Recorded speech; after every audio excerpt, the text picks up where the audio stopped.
Bonjour à tous. Aujourd'hui, on va parler du thème 6 et de l'axe 2, la connaissance en géopolitique et géopolitique, et on va s'intéresser aux services secrets soviétiques et américains pendant la guerre froide. Nous nous poserons la question suivante: en quoi la guerre des services de renseignement reflète-t-elle la compétition entre les deux grandes superpuissances mondiales de 1947 à 1991?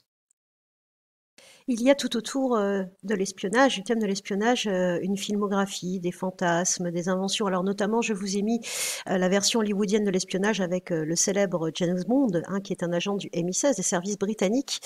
En réalité, ça ne se passe pas du tout comme ça. Et donc, pour répondre à notre question, je vais aborder un raisonnement en trois parties. D'abord, je vais vous prouver que l'espionnage, c'est une forme de guerre secrète indirecte qui implique de nombreux acteurs. Deuxième partie, je vais vous montrer que c'est une compétition scientifique et technologique qui engage des moyens de plus en plus perfectionnés. Et enfin, pour finir, je vais vous montrer qu'il existe des liens étroits entre, d'un côté, les services de renseignement et la guerre idéologique, c'est-à-dire les services de propagande. J'ai choisi de vous parler du KGB en premier parce que les soviétiques, au début de la guerre froide, ont 30 ans d'avance dans le domaine du renseignement. En effet, il y a eu des organismes de renseignement très tôt en Union soviétique, et notamment dès 1917, Lénine qui a lancé la police politique qui s'appelait la Tchéka pour traquer les opposants, mais bien sûr pour faire aussi du renseignement intérieur. En 1922, il y a eu le GPU, qui a été un autre organisme qui a succédé à la Tchéka, puis ensuite le NKVD, que vous connaissez que trop bien, qui a été utilisé par Staline pendant la période de la Grande Terreur. Je vous renvoie à l'étude de cas qu'on a fait en histoire. Pendant la Seconde Guerre mondiale, les soviétiques ont des espions infiltrés partout dans les pays d'Europe, et donc ça continue juste après, puisque dans les premières années de la guerre froide, ils sont vraiment très en avance. Avant sa mort en 1953, Staline pense à une réforme de système, et après sa mort est créé en 1954 le KGB. Le KGB, c'est une administration très hiérarchisée qui dépend donc d'un président du KGB, qui est le deuxième homme d'État soviétique. Il est subdivisé en 5 directions générales et en départements et en services spécialisés. Le KGB bénéficie aussi du fait qu'il va avoir pendant plus de 15 ans un chef qui va rester stable, c'est Yuri Andropov. Ce système du KGB n'a aucun contrôle sur le budget et sur ses activités. La seule personne à qui il doit rendre des comptes, c'est le premier secrétaire général de l'Union soviétique, et ça sera ainsi jusqu'à sa dissolution en 1991. Donc vous le savez, les Américains ont, au début de la guerre froide, 30 ans de retard dans les services d'espionnage et de renseignement, et donc la meilleure façon de le voir, c'est l'attaque de Pearl Harbor en 1941, qui n'a pas été anticipée. Le tout premier projet vraiment important contre l'Union soviétique, c'est le projet Venona, c'est un projet de décryptage des communications. Dans les années 40, on continue dans un contexte de lutte contre l'Union soviétique avec Truman et la doctrine du containment.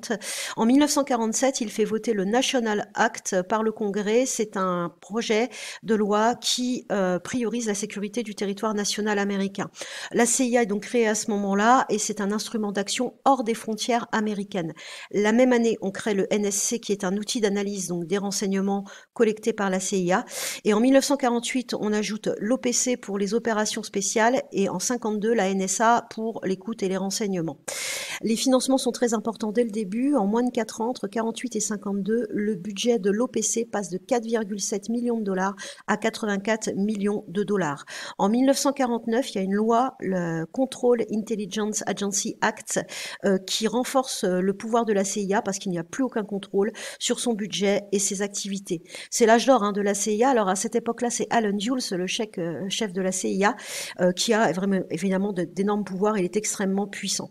Cependant, ça pose un problème de compatibilité parce que quand même les États-Unis, c'est une démocratie, et dès les années 60, en 63, Truman critique la CIA et l'accuse de fomenter des machinations. Et donc en 76-77, 2 commissions de contrôle vont être créées, des enquêtes sont menées, et la CIA est reconnue responsable de coups d'État à Cuba, au Congo, d'espionnage illégal des Américains sans leur accord, et puis de tests d'armes chimiques. Encore aujourd'hui, il existe pour la DGSE 3 façons de recruter les espions. La première, c'est l'argent. Le meilleur exemple d'espion cupide, c'est Aldrich Rick Ames, arrêté en 1994. Il a déclaré avoir touché 2 500 000 $ du KGB pour avoir livré 27 agents américains en territoire soviétique. L'autre solution, c'est l'idéologie. Vous arrivez à convaincre la personne de passer dans votre camp. Là, c'est le cas de Blake, un espion britannique qui est devenu un agent double après avoir vu les horreurs commises par l'armée américaine lors de la guerre de Corée. Et donc, ça l'a décidé à changer de camp. L'amour, le sexe et le chantage sont aussi la troisième façon de recruter des espions. Alors là, on a l'exemple des Roméo. Les Roméo, c'était des espions soviétiques qui devaient séduire des jeunes filles, les compromettre et évidemment faire du chantage pour obtenir des documents ou des renseignements qui venaient directement des bureaux américains. La CIA estime qu'ils ont fait 80 victimes, quand même, les Roméo, au moins déclarées. Les espions, ça se recrute n'importe où, dans des conférences, dans des séminaires, dans des réunions d'associations. Et je citerai ici l'exemple de Polyakov, qui a été carrément recruté par la CIA au siège de l'ONU. Pour devenir espion du KGB, je vous ai mis des documents, c'est très simple. Il faut tout simplement avoir une carte du Parti communiste en URSS. Il faut être bon en infiltration, être un agent dormant, résider, travailler normalement à l'étranger sans vous faire repérer. Il faut évidemment suivre une formation spéciale, donc notamment maîtriser les langues. Votre anglais doit être impeccable. Une formation en ingénierie sur les secteurs stratégiques, les transports, les communications, c'est apprécié. Et puis si vous avez de bonnes connaissances sur les administrations des adversaires, sur la bureaucratie de vos ennemis, eh bien vous pouvez facilement voler des documents, donc vous faites aussi un bon espion. Le recrutement est de plus en plus difficile. Dans les années 70, on a multiplication d'espions de seconde zone, des petits fonctionnaires, des gens qui travaillent dans les bureaux. On estime qu'il y a 1,5 million de personnes qui ont été recrutées par le KGB. Alors bien sûr, c'est un travail dangereux, vous pouvez être arrêté et bien sûr exécuté, ce n'est pas de tout repos. Alors, il y a plusieurs profils d'espions pendant la guerre froide qui ont des compétences différentes. Alors, tout d'abord, sur leur nombre, on a quand même quelques chiffres parce que récemment, les archives de la police secrète de RDA, la Stasi, ont été ouvertes et on sait qu'il y avait 90 000 employés, donc là-dedans des employés de bureau, des analystes, des archivistes, 130 000 informateurs différents. On pense qu'un Allemand de l'Est sur 3 était fiché par la Stasi. Les effectifs, deuxième chose à savoir, ils sont croissants. Entre 1948 et 52, l'OPC est passé de 302 agents à 2812 agents recrutés. Donc ça augmente. Les métiers recrutés, on peut avoir des militaires, des parachutistes, des commandos, des hommes politiques. Alors ici, je pense à Günther Guillaume, qui a quand même été le conseiller du chancelier Willy Brandt, chancelier de RFA pendant 20 ans, avant d'être attrapé. Les industriels, les ingénieurs, comme Tolkachev, que je vous ai mis sur la droite. Et puis à partir de 70, de plus en plus de gens des classes moyennes, des employés, des fonctionnaires. Un petit mot rapide sur ce qu'on appelle les agents doubles et le contre-espionnage. Alors, les agents doubles, qui sont-ils? Ce sont des espions qui prétendent travailler pour un camp, mais qui, en réalité, livrent des renseignements à l'autre camp.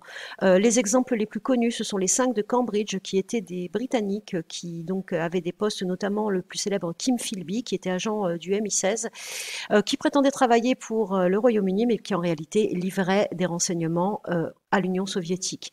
Côté français, on a aussi eu Vladimir Vetrov, qui est un agent du KGB qui n'était pas content de sa carrière en Union soviétique et donc qui a travaillé pour les services français. Il a livré plus de 4000 documents. Il a aussi permis de se rendre compte de l'étendue des données qui avaient été piratées dans les industries françaises, notamment. On en parlera plus tard. Voilà, alors ces agents doubles, c'est une plaie pour la CIA et le KGB et ils mettent très vite en place des services spécialisés de contre-espionnage pour traquer ces personnes. La diplomatie et l'espionnage sont étroitement liés pendant la guerre froide et ce qui ne le prouve le mieux, ce sont les échanges d'espions. Les espions, ça coûte cher, pas seulement par leur formation, leurs compétences, mais aussi par les renseignements qu'ils détiennent et donc régulièrement, les diplomates des deux camps négocient des échanges pendant la guerre froide. Un des endroits les plus célèbres que l'on connaît, c'est le pont Glienicke à Berlin, où a eu lieu des échanges d'espions très célèbres. Alors d'ailleurs, il y a eu un film de Spielberg en 2015 qui s'appelle Le pont des espions. Parmi les espions échangés sur ce pont très célèbre, William Fisher, que je vous ai mis un document à côté, et puis le pilote Francis Gary Powers, dont on parlera juste après, qui est un autre exemple d'espion célèbre échangé sur ce pont. Comme vous pouvez le voir, il existe deux formes de surveillance et de collecte de renseignements. La première, c'est ce qu'on appelle la surveillance tolérée. Elle se passe dans les espaces internationaux et donc elle est légale. Par contre, si vous espionnez sur un espace sous souveraineté nationale, évidemment, là, il s'agit d'espionnage et c'est interdit. C'est une activité à l'échelle mondiale, comme le montre cette carte de l'espionnage pendant la guerre froide. L'idée, c'est d'évaluer le potentiel de vos adversaires et ça peut prendre des formes très diverses. Observer des mouvements de troupes, voler des documents, écouter des communications, organiser carrément un débarquement, orchestrer un coup d'État, assassiner des personnes, surveiller les opposants et bien sûr désinformer en faisant circuler de fausses informations. Alors l'espionnage industriel et technologique, c'est une forme bien connue justement de la collecte de renseignements pendant la guerre froide. Connaître les outils de l'adversaire et ce qu'il utilise pour vous espionner, c'est toujours utile. Alors évidemment qu'il s'agisse de bateaux banalisés ou surtout d'avions furtifs. Dans les années 50, on utilisait des ballons espions. Par exemple, le projet Moby Dick, qui consistait à envoyer des ballons espions de l'ouest vers l'est. Mais très rapidement, le secteur aéronautique est devenu de plus en plus stratégique.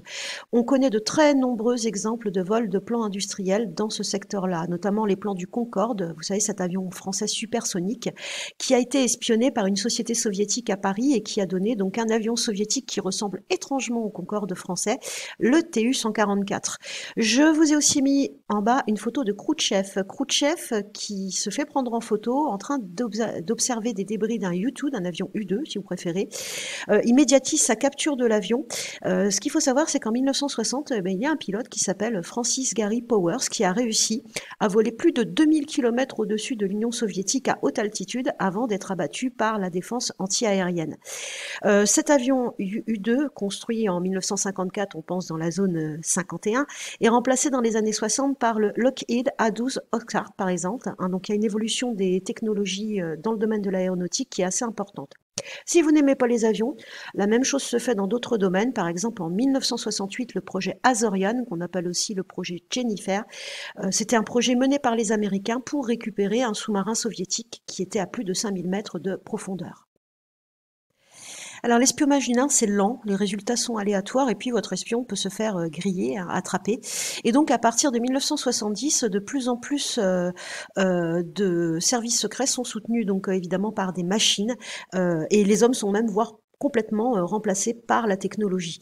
La mise sur écoute est un des domaines emblématiques de l'espionnage pendant la guerre froide. On le voit bien sur la petite caricature en haut à droite. Les objets, évidemment, sont de plus en plus perfectionnés. Donc les micros, les câbles cachés dans les murs, les détecteurs, tout ce qui est matériel optique et vidéo, la surveillance par laser en fin de période, l'interception de signaux, qu'il s'agisse de signaux électromagnétiques ou de signaux sonores, les machines à coder, à décoder. On modifie aussi des objets de la vie quotidienne, des chaussures, le parapluie, le fameux parapluie tueur dans lequel on pouvait insérer une capsule de poison pour éliminer discrètement l'adversaire ou des agents évidemment ennemis postés dans l'autre camp. Ces objets, ils sont fabriqués par des entreprises spécialisées et notamment, je vous ai mis à gauche l'exemple de Crypto AG. Crypto AG, normalement, c'est une société suisse, mais en réalité, une partie de son capital appartient à la CIA jusque l'année 2018.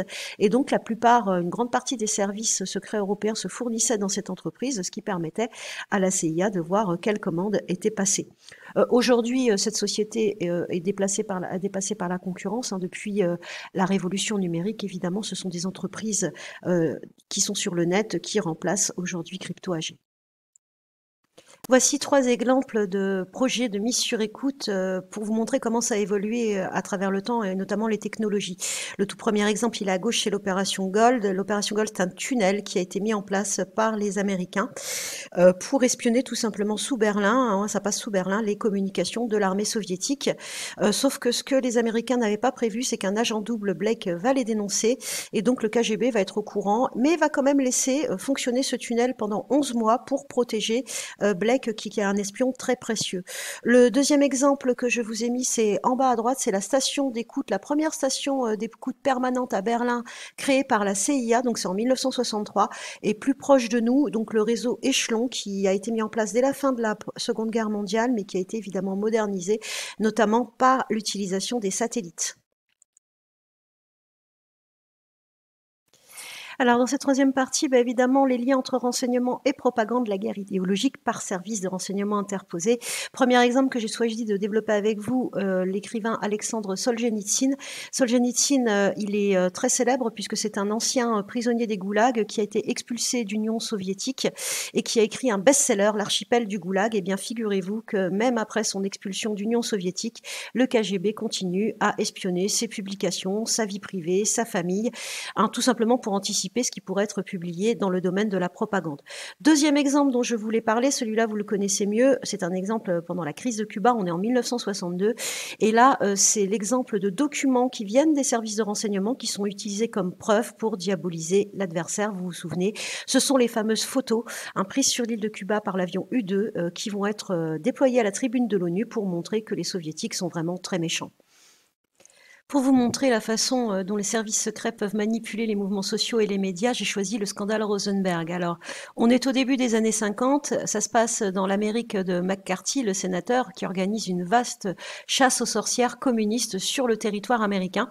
Les Rosenberg, qui sont-ils? Eh bien, ce sont des présumés espions qui travaillent en duo. Ils sont arrêtés en 1951 à New York et il va y avoir un procès retentissant et notamment, ils vont être condamnés à la chaise électrique.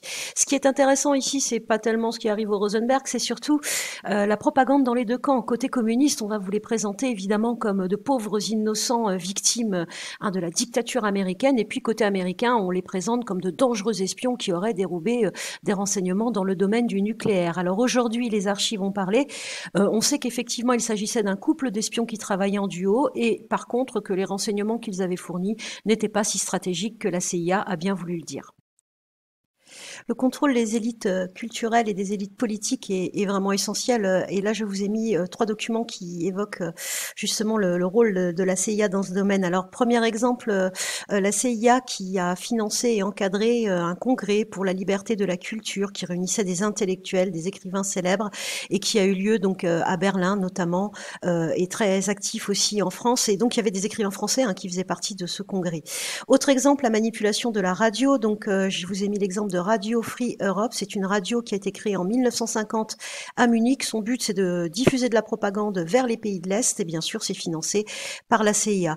Pour finir, je vous ai mis un exemple de document déclassifié qui montre bien que la CIA peut manipuler des syndicats, des partis politiques. Et là, ce document vous montre que c'est bien la CIA qui est à l'origine de la démission, du renversement du Premier ministre iranien Mossadegh qui a été remplacé par un gouvernement beaucoup plus favorable aux États-Unis. Alors oui, très clairement, la maîtrise de la connaissance a été un enjeu crucial pendant la guerre froide.